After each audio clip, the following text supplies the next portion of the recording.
Thanks, Claude. I would open with thanking the fans again for a tremendous home environment. That's the expectation we've set at UGA for environment to be intense and fun and exciting. And I thought that the crowd did that, and we want the same this week. Vanderbilt, got a lot of respect for Clark. He's an alumnus of the school, similar to me. I've always respected the work and job he did. He did a tremendous job when he was at Wake. And we copied a lot of those things he did defensively there, and then competed against him as a defense coordinator at Notre Dame as well. So through the SEC head coaches meetings, gotten to know him better and got a lot of respect for the way he carries himself and the way he leads his program. So that we're on to Vandy. All right, raise your hand if you have a question. Kirby, after looking at the tape, is there any common thread you've noticed in the slower offensive starts in the first half over the past 2 weeks? Not that I can speak of. I mean, some missed opportunities, but the opportunity to grow and get better each day at practice. And our guys have kind of adopted the mentality that they're going to do that each and every day. They get to go against a really good defense in practice, and I think everybody defines slow differently. So I don't let our guys fall vulnerable to maybe what you think slow and what we think slow. I think that's a definition for each party. I think when you play in the SEC, you play against really good quality defenses, and usually at the start of the game, they're at their best.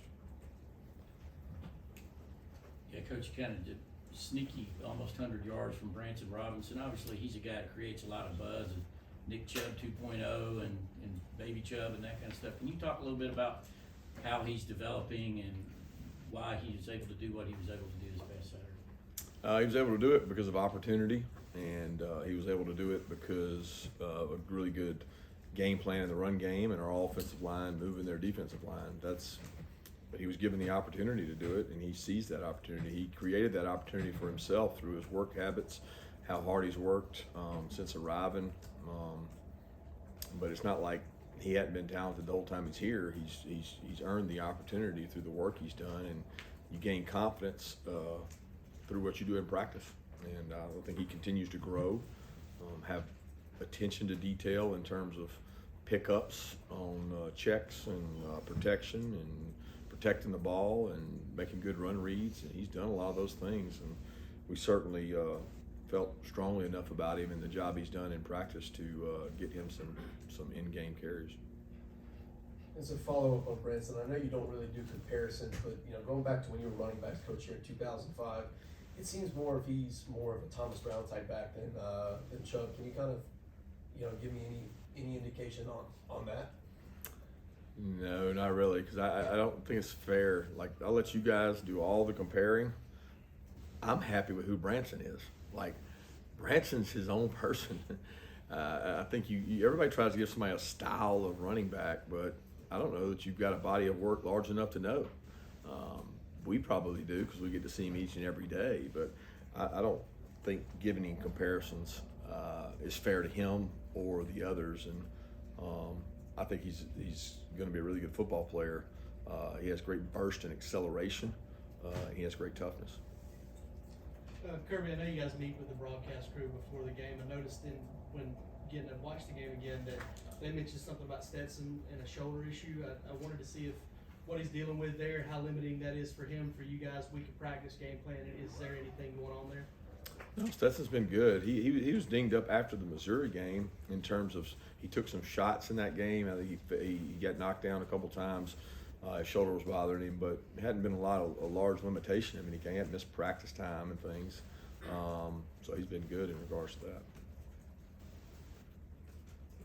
Curry, what does Stetson's running ability bring to your offense that maybe some of your other starting quarterbacks didn't have, and beyond just the little touchdown the other day? He brings the ability to make defenses play him honest. You can't play a guy that can take off running a certain way, and if you do, he'll expose you. So he gives you the ability when people man match, play split safety coverages.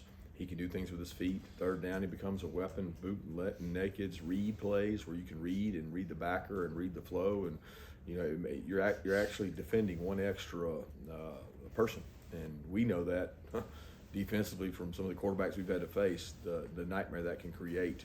So we got to do a good job of utilizing that skill set while also keeping him safe. Kirby, I don't remember, maybe it's true, but 35 minutes of time of possession a game, what's the evolution of that been for this team? How is this offense, why does that work for this offense?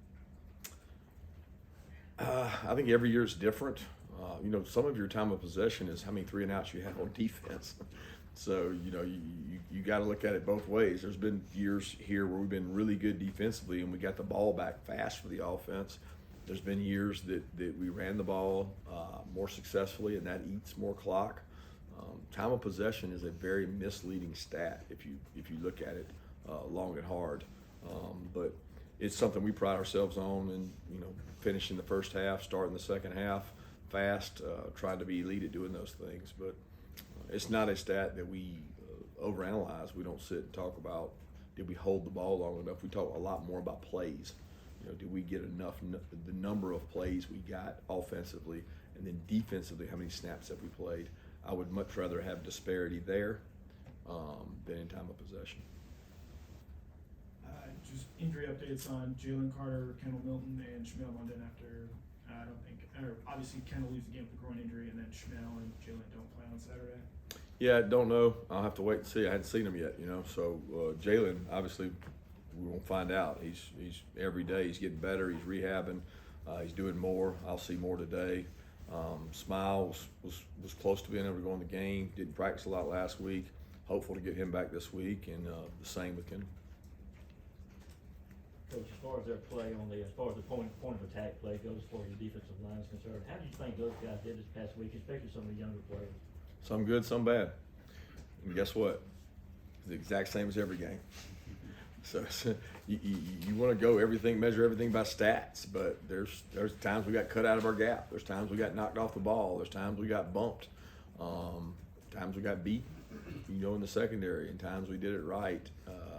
Probably didn't have exactly the quarterback and the receivers to expose that. Sometimes when we didn't do it right, but I'm proud of the development those guys have had. They keep getting better, and we've got to get more guys on defense that can play winning football, and that's going to be the key down the stretch as we play these games coming up, including Vandy. You got to have more guys that can play with stamina. The more snaps you have to play.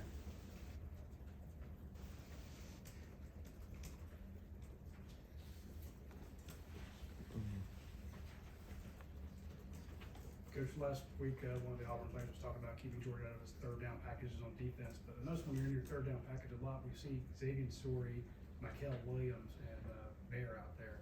Some young guys on your money down. Can you talk a little bit about the faith you have in putting those 3 guys out there? Yeah, they've earned the right to be out there. They're extremely good athletes. They have quickness, explosive. Might not have the strength in terms of the core weight room. I mean, Bear's coming off of shoulder surgery. Michael's a freshman that went through spring, and then Sory's a guy that came in and had not played a lot of football in high school because of injuries. So they all 3 have really good traits. I think one of the best things we do here at Georgia is take a freshman and say, what does he do really well? How do we utilize that in year 1? And you go back to the year that we had N'Kobe on third down, Trevon was on third down, Tyreek Stevenson was on third down. We had these players that were playing as freshmen on third down because they could go out and execute at a premium. Some of those guys that you're talking about are playing out of necessity. We had other guys that might be in front of them, whether it be Smile or Jalen, that get dinged up. Those guys got to get ready to go play. So been pleased with what they've done, but we got to execute a little better with each one of them included. Kirby, you mentioned the opener kind of creating this monster of an impression people have of you, kind of expectations that every game would be like that. Is the games being closer the last 3 games a reflection maybe of opponents adjusting a little bit to you guys, or are there other factors, or is it just that you don't have to necessarily blow out teams 49-3 every game? Well, the factors truly are limitless when you factor in millions of things that come to impact a game, whether it's what they're doing, what we're doing, headspace, the location, time of day, the temperature. I mean, you could factor a million things into that. at the end of the day, you want to execute at a high level. And sometimes the person on the line across from you does a good job at the point of attack and stops that. And you got to find other ways to attack them where you can win at. And in some cases, it has nothing to do with the opponent. It has everything to do with us and just executing better. But that's not anything to do with our offense or how we started on Oregon or how we did on defense. It's just, to be honest with you, having 11 guys on the same page, executing better, more consistently. And I think if we get that across the board, you'll always have good results.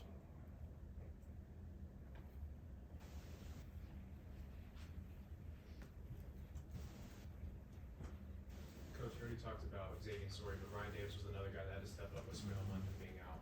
How would you describe this game yesterday on Saturday, especially in a spot where you got to communicate to both the front end and the back end and execute?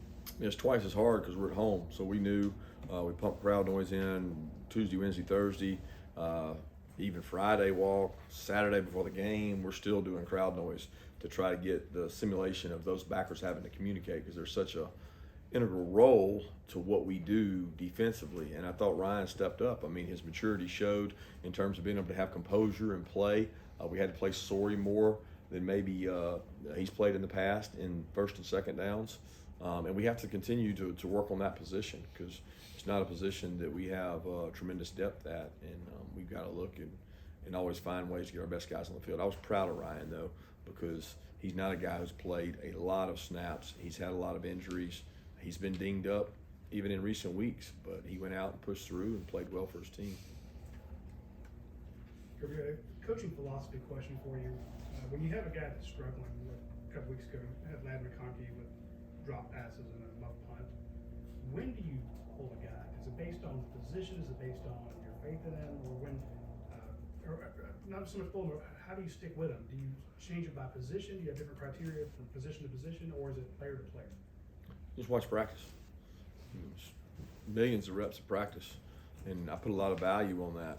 And we do all we can from a sports psychology standpoint, and you go out there and practice. And if you practice the right way with toughness, effort, energy, passion, and believe in yourself, then we're going to continue to believe in you. And I believe in all these guys we got. I see these guys work really hard every day in practice, so give them an opportunity to play free in a game and go cut loose. Coach, just the passing game the last few weeks, obviously Stetson missed some open receivers deep, but how in general do you feel like his ability is on deep balls and then the passing game as a whole? Do you feel like that's struggling and needs to be tightened up, or it's just hadn't been necessary the last couple of weeks? I feel great about Stetson as a passer, always have. He does a tremendous job seeing the field. He does a great job going through his reads. He's got great arm talent. He can throw touch passes. He can anticipate throws as good as anybody in terms of anticipating a guy getting open while he's getting pressure. Seen him repeatedly do that here, and he's done a good job in the passing game. So very pleased with where he is in regards to that. Kirby, you guys jumped on Vandy early last season, and obviously you're a lopsided result. In what ways do you see that program improving from year 1 to year 2 under this coach? A lot. You start with the first game of the year. You know, they go out to Hawaii and play in a tough environment, tough time change. Very mature to handle that and play well. They played well last week. When you watch the Ole Miss tape, they came out and attacked and played well. I mean, well coached. So the expectation is that you're going to grow and get better. And everybody measures that in different amounts. I'm sure Clark has his way of measuring it, just like we have our way of trying to measure improvement. But they probably, to me, one of the most improved teams in our league in terms of the way they're playing right now. When you have a player as talented as Brock Bowers, how, as a coach, do you balance getting him the ball enough to make sure that he's consistently making an impact on this offense, but also not forcing him the ball where the opposing team knows he's going to get it and try and cover him up as triple coverage, as we saw on Saturday? Triple coverage. There was a play where Stetson threw him the ball and looked like there were 3 guys right around him. Well, I'm going to be honest with you. I love you media guys, but if you think somebody's triple covering somebody, please send me video of that so I can see it, because that means we got somebody else wide open, okay? Now, he might have thrown it in the vicinity of somebody and they broke on it, but there is no football player known to man that is going to draw triple coverage. Okay, that's just not going to happen because there's too many good players around them, especially at the level we're at. But it's hard to answer that question because I don't even think I've ever heard it. But I don't think we can force the ball to Brock. We have to have touches for Brock. And if you go back and chart our games, there's when he touches the ball, usually good things happen. Also, what Brock does a really good job of is when he doesn't get the ball, go look at Kenny McIntosh's run. Go look at the frog play where we ran Darnell and Brock on the perimeter for Kenny to set up a score. There's a lot of weapons that Brock does. And because Brock and Darnell are both really good point of attack blockers, it makes them really good in the play action as well. Coach, you talked about picking up some things from Coach Lee in the past. Are there any kind of example what you can give about maybe not giving too many specifics about kind of some of the things you have learned from him? Well, really more studying scheme. They did a tremendous job at Notre Dame. If you remember, played Notre Dame those years, and his defenses had elite tackling, really physical, disguised things really well, and he was the architect of that. And those are things that we copied in the off seasons.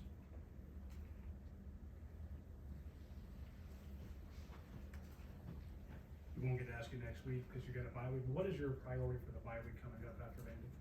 I hadn't even thought about the bye week, Roddy. I mean, I'm concerned with Vandy and getting our team better. To look at the bye week right now would be dishonorable to Vandy. I mean, let's be honest. This is a good football team. I just told y'all they're one of the most improved football teams, and we respect and value that in our organization, how their kids will play and how they played last weekend.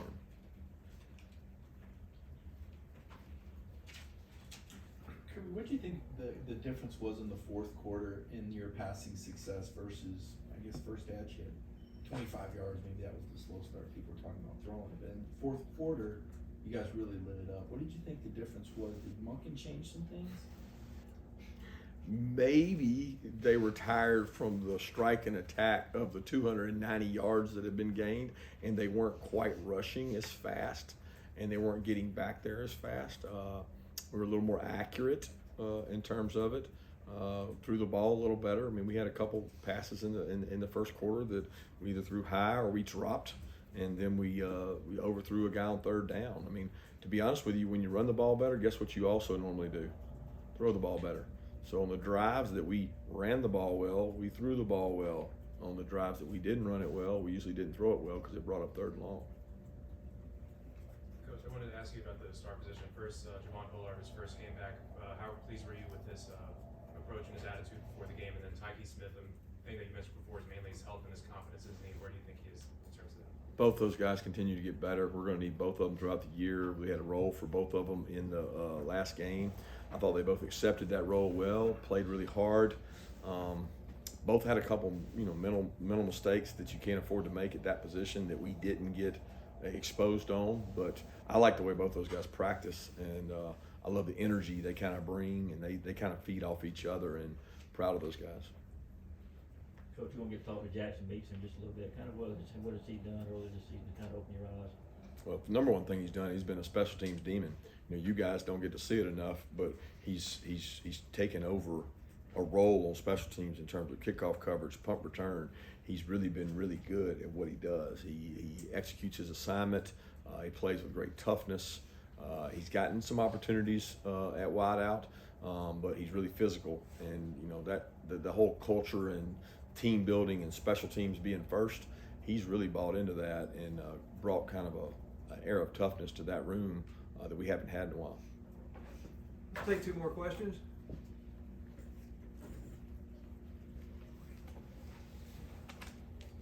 Kind of on that front, I noticed a real good block by Denali and Morissette to spring Branson on one of those runs.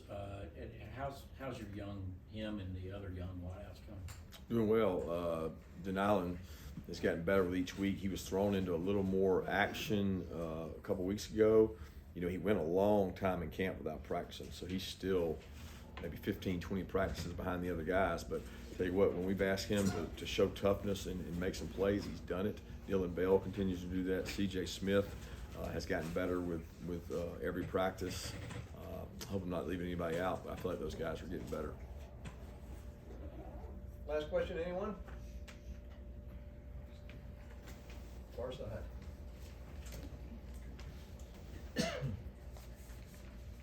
Kirby, looks like Brett Person has a pretty good ability to kind of hit him inside the 20. Did he have that right when he walked on campus, or is it something that's, developed over the last 10 months or so? Well, I wasn't with him when he was in Australia, I can promise you that. So I don't know how he kicked it there other than the videos they sent.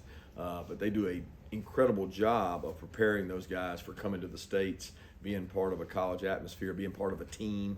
And he's accepted that really well. I thought his punting Saturday was one of the positives in terms of not only the pins, but the hanging distance was really good. Thank you.